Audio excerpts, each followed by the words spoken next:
Баршаға сәлем, құрметті оқырман, каналыма қош келдіңіздер. Бүгін сіздерге өте дәмді, оңай, классикалық осы творожный пирогтың рецептімен бөлісемін. Ең алдымен таза ыдысымызға бір жұмыртқамызды жарамыз, үстінен қант салып, венчикпен жақсылап тұрып қанты ерігенше араластырып аламыз. Үстіне бөлме температурасында еріп тұрған сармай болу қажет. Менде кішкене ғана орташа еріді. Осылай барлығын араластырып, үстінен бір шай қасық разрыхлитель және де ұнды електен өткізіп осылай қосып алдым. Барлығының мөлшерін төменге описание бөліміне жазып қалдырамын. Осы видеоның атауын үстін бассаңыздар, название бассаңыз ашылады. Содан соң қамырды илейміз. Қамырды илегенде қатты болып, майы бір-біріне сіңбей тұруы мүмкін, бірақ осылай илеу барысында осындай күшті гладкий қамыр болады. Қамырды тындырмай-ақ бірден формамызға жайып дайындай берсек болады. Менде осындай форма, диаметрі 26 см, асты алынады. Барлық кондитерлік дүкенде ыдыс-аяқ сататын жерде сатады. Барлығын бортигін жіп-жіңішке етіп шығардым. Сосын вилкамен кесіп алдым. Және де начинкасына творог пен дүкеннің қаймағын қолданатын боламын.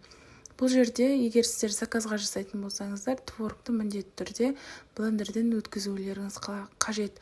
Бұл жолы мен өткізбей, тек қана ірі көлемде болып тұрсын деп жасадым. Үстінен қаймақ және де қант саласыздар. 2 жұмыртқаны жарып саламыз. Сонымен қатар кукуруз крахмалынан бір ас қасық қосамыз. Барлығын жақсылап араластырамыз. Осы кезде негізі блендермен езіп алсаңыздар, бір келкі масса болады. Жаңағы дайындап алған тестаның үстінен осы начинканы салып, пешімізді 180 градусқа қыздырып қоямыз. Және де бірінші пешке салмай тұрып осылай сілкіңіздер, сол кезде ішіндегі жаңағы ауасы барлығы кететін болады. Бір тегіс масса болады сіздің начинкаңыз. 180 градуста 45-40 минут шамасында пісіресіздер. Әркімнің пеші әртүрлі. Мендегі пеш әсел пеш. Осылай сап-сары күшті болып пісіп шықты. Және де суытамыз. Суығаннан кейін ғана формадан босатамыз.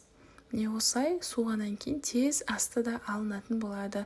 Осымен біздің пирогымыз дайын болды. Міндетті түрде жасап көріңіздер. Және де видеоның соңына дейін қарағаныңызға рахмет. Осы видео ұнаса, төменгі жақта поделиться деген бөлім тұр. Соны басып, WhatsApp желісінде чаттарға, достарыңызбен, құрбыларыңызбен, ағайын туыспен бөлісіп қойыңыздар. Той жиындарға жасасаңыздар ұялмайсыздар. Өте дәмді, барлық адам сүйіп жейтін ең дәмді пирогтардың бірі. Міндетті түрде жасап көріңіздер. Каналыма дәл қазір тіркеліп алды. Ұмытпаңыз, рас болсын.